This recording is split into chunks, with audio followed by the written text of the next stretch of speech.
So before we actually get to today's video, I would like to correct myself over my last video. I said that MacArthur kind of breaks the total drama continuity, and the continuity is still a bit broken, but it wasn't particularly a point. If you want, you can take that point out and you put in the fact that anything bad that happens in this season is because of Julia. If anything bad needs to happen, probably it was Julia, and it got a little redundant. So yeah, sorry. In any case, this season was a bit, the Chinese version of the good total drama reboots. It was a bit hard to find good things with it in comparison to the previous one, but I managed to find them. Sort of. You'll understand at the end of the video. In any case, let's get on with it. Okay, so this was the most important thing for me. Squid Game references, and me predicting it back when I had Twitter.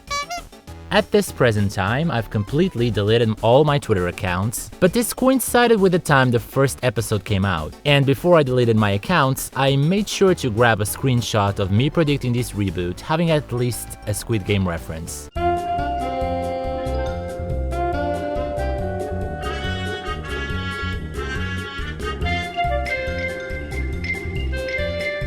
I was right. So now, let's go through them because they are all definitely things right. I really loved Squid Game. And don't forget, spoiler zone. If you haven't watched Squid Game, but you do want to watch it, not the best time for you to be here.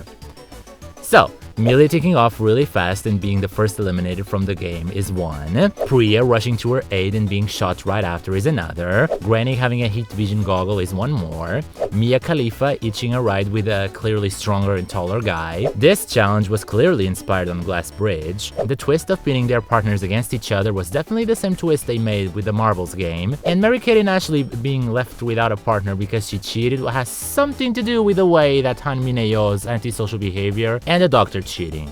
I just know it. I really liked Squid Game, oh my god.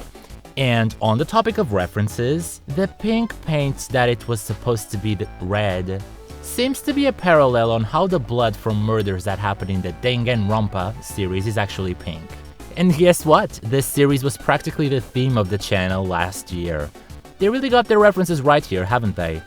Okay, I'm fully aware that this point just might be a coincidence. Julia and Mario Kart, the best thing that came out of this season. I'm not gonna sugarcoat this one. The lower pitch of the voices feels more real, and I really appreciated it. Okay, so why 21 points? I mean, it's my favorite number, and the person leaving was my least favorite, so best episode ever, but still. Wait, so Raj, Wayne, and Bowie. Rainbow. Huh.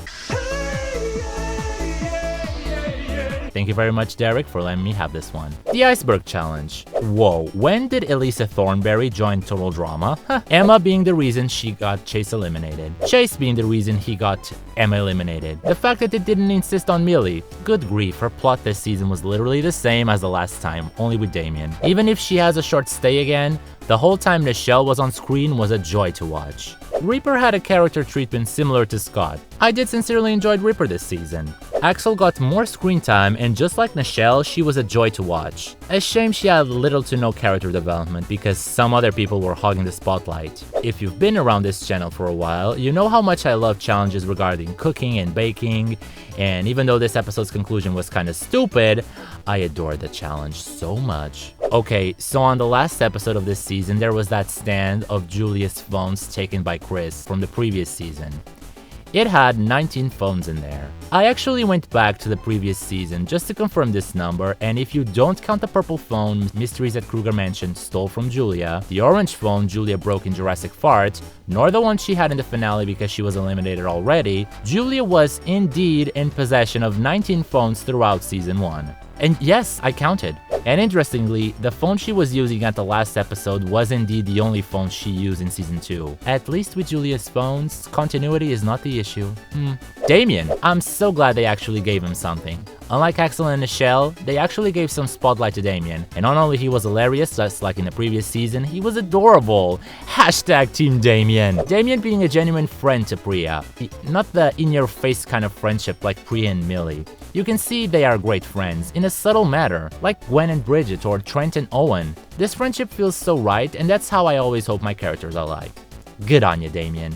And even though I hate the fact that the Immunity Idol was eventually his own demise, I appreciated how they left an episode without a single mention of that idol, so that we can ignore that it's still out there. I've said it already that I adore Julia, but my loyalty to her was cemented the moment she outright eliminated Priya. She had it coming in a big way. Wish there was some clapping the same way they had it in that scene where Heather took down Alejandro. It was really almost at the same level of, it's about time. Just to make it clear here, the fact that they made Duncan and Courtney cameo and not Duncan and Gwen cameo. Read into that one. Ha, Courtney making a cameo. Her first one, by the way. Izzy making a cameo. Owen making a cameo. Surprise, surprise. MacArthur making a cameo. Jerry and Pete making a cameo. What? Booger. The way Kylie Minogue went down, such a well-written elimination. And their departure made me squeal. And if you saw my previous videos, you know that Mariah Carey and Julia are my favorite characters of this lot, so having them so friendly feels so right. Hashtag justice for anyone that was eliminated over Priya past episode 3. The Raptor actually getting revenge. The fact that the writers admit that mullets are lame. Well, they are. Caleb not winning this season. Julia getting a very much deserved revenge on Bowie. The voice acting was really good as always, even if Caleb and MK's voice are weird. I really appreciate how the cordless hairdryer was mentioned on episode 4 and how useless that was, but in episode 5, the cordless hairdryer was the reason why they won. It's the little things, you know? Even if his character was a bit out there, Wen is so sweet. Especially now that he has some time away from Raj. And some of you couldn't bear it. Wait a sec. Let's hear that joke again. You couldn't bear it. Let's rewind 3 years now. Just imagine. The show would be called Bear With Me. Barry, I can't find my glasses. Are you using them again? They stink. I can barely see anything with them. Bear With Me is recording in front of a live studio audience. Now, I'm not saying that they stole this joke from me. I'm really not.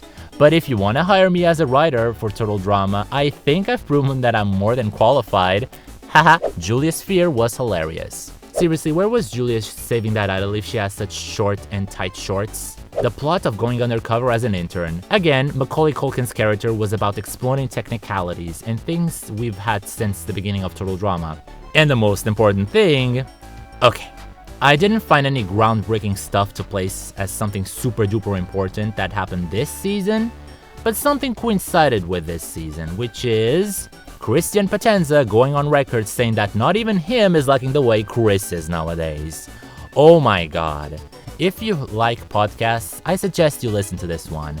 It was a definite must-listen for any sort of Total Drama fan.